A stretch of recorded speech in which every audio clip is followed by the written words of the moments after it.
Well, after being dead for a year and recharged and resurrected, it's alive.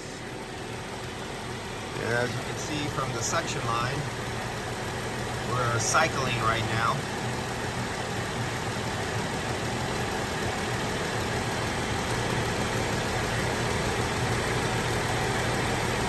That's the compressor is off.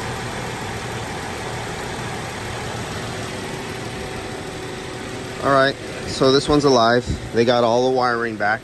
Literally, this whole vehicle was off the frame, and the entire frame and the rear end differential and everything was changed on this vehicle. It's almost a whole brand new vehicle.